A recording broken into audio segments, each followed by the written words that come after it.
This is the second half of 3.5.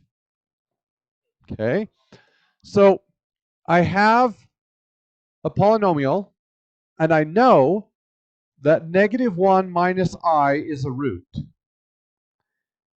So what is the other root? It's the conjugate to -1 minus I. What does conjugate mean? So if I had x minus 3, what is its conjugate? X plus 3. So if I have 2 minus 3i, what is its conjugate? 2 plus 3i. So if -1 minus I is a root, what is also a root? -1 plus I. Complex roots always come as a conjugate pair. Otherwise, the original polynomial did not use entirely real numbers. So if x equals -1 minus I, what is the factor associated with that root? We just solve for 0. We put a 0 here. So I need to add 1 and add I. And that gives me x plus 1 plus I. So this factor is associated with this root. What is the other factor? X, how do I move that to the other side? Plus 1 minus I. Okay.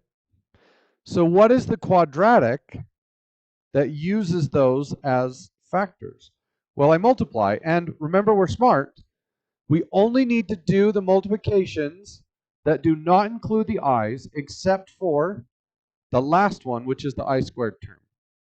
Do I need this? Yes, x squared. Do I need this? Yes. In fact, there's going to be another one of those right here. So what do those give me when we put them together? Plus 2x. Do I need this? No, because it cancels somewhere along the way. And I already wrote that one. Do I need this? Yes, plus 1. Do I need that? No, because it's going to cancel one of the other ones. All right. Do we need this? No. Do we need that? No. Do we need that? Yes. And it becomes -1 I squared, which becomes plus 1. Do you get it? Yeah. So x squared plus 2x plus 2. That quadratic has this and this as its roots. So why do complex roots always come in conjugate pairs?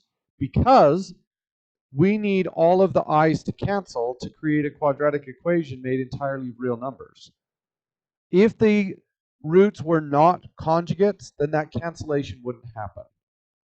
So if you have one imaginary root, you have to have a second, and you know what that second one is. It's the conjugate of the first. Okay, oops. Now what do I do? Well, this polynomial has 3 roots. We know 2 of them, and we need to find the third. How do we find the third? Well, the first 2 are inside here, so we're just going to use division to eliminate those, and then the remaining equation will tell us where the third one is. We know there's 3 because it's next to the third polynomial. So x squared plus 2x plus 2. Put in x to the third. This would be x, 2x squared, and 2x. Everybody follow?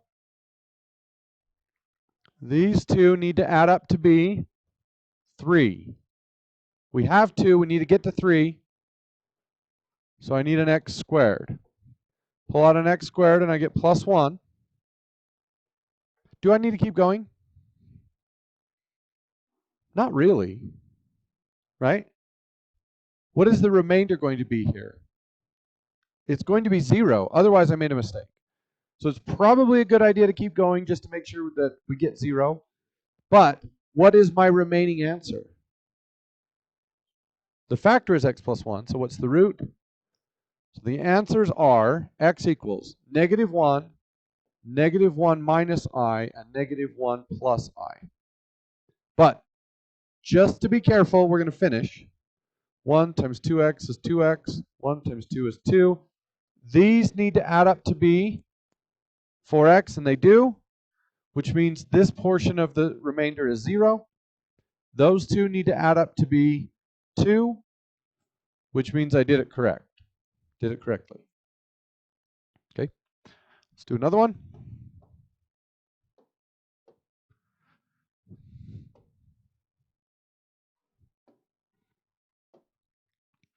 All right. I know that -3 plus 3i is a root. So -3 plus 3i. What's the other complex root? -3 minus 3i, and then there will be one more. So what are my two factors? X plus 3 minus 3i. That's for this one. We add the 3 and we subtract the 3i. Okay. And the next one, x plus 3 plus 3i. Okay, when we do the multiplication, we should be able to do this pretty quickly. X squared, and then what are those going to give me? 6x. We get 2 copies of 3x. So plus 6x, and then what is that going to give me? 9. What is this going to give me? No, we're multiplying. -3i times 3i is -9i squared, which is really just plus 9. So this one gave me a 9, and this one gave me a 9. Now that's not normal, right? Those aren't usually the same, but they were both 3's in this case. So plus 18. Okay, that same pattern will hold every time.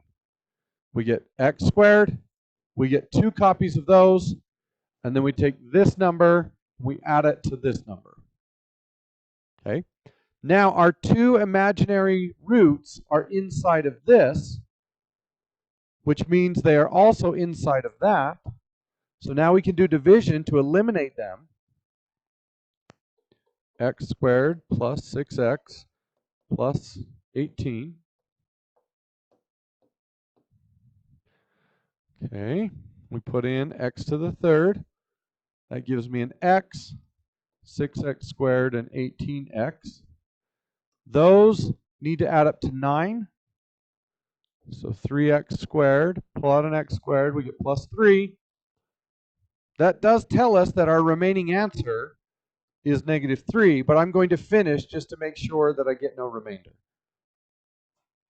So 3 times 3x is 18x. 3 times 18 is 54. Do those add up to 36? Yes. And is that equal to that? Yes. So my remaining factor is x plus 3, which means my remaining root is -3. Do you want to see another one? No? We're good? Okay.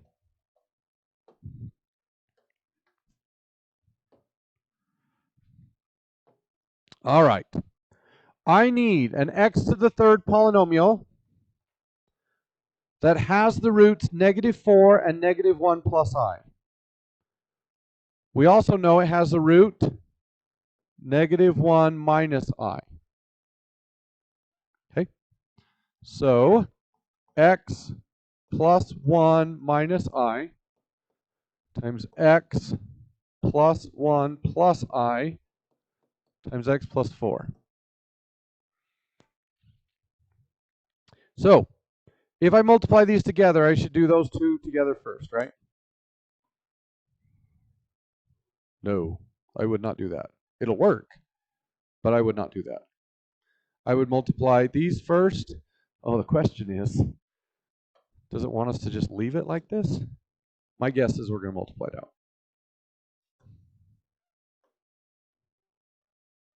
Okay. So we do need to multiply it out.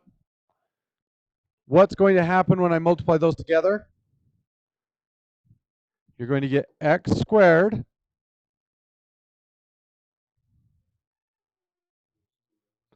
Does everybody see where you got plus 2x?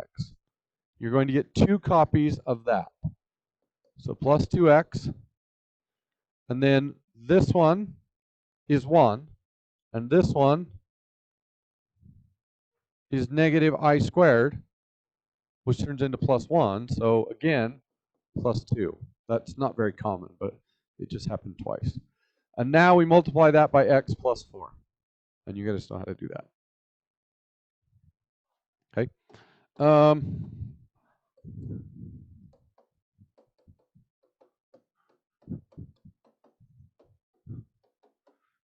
What is that going to give me? X squared minus 6x. And then this is 9.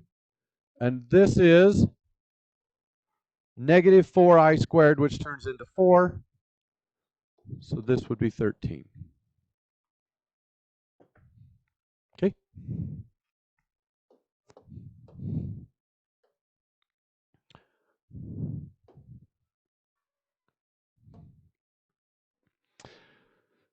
All right. Suppose that r is a polynomial of degree 10 whose coefficients are real numbers. Also suppose that r has the following zeros: negative 4, 5, negative 8, and negative 1 minus 2i.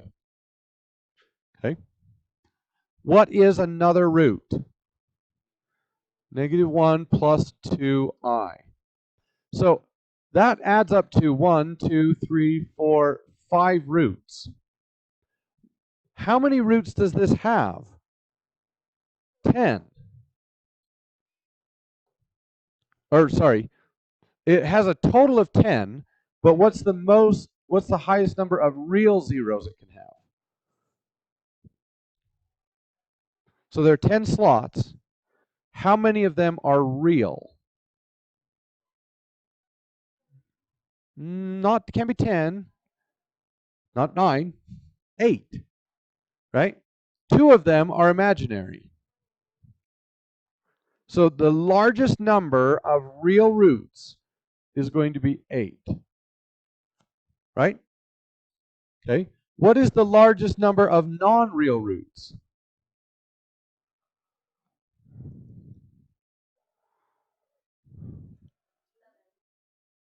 Can we have a 7? No, has to be even.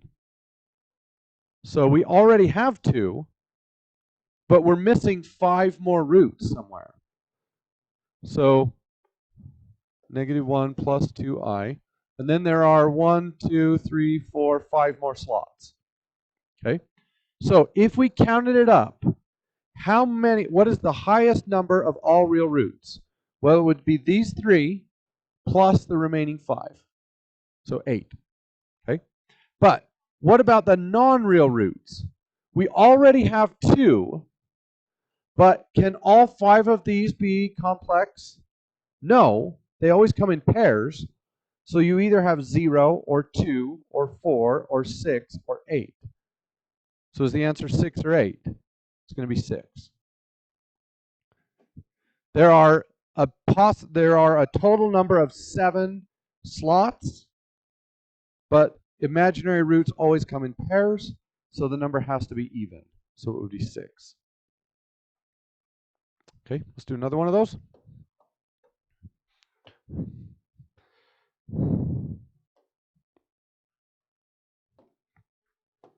All right, we have 8 slots total. 1, 2, 3, 4, 5, 6, 7, 8. I know that 3 minus I is a root.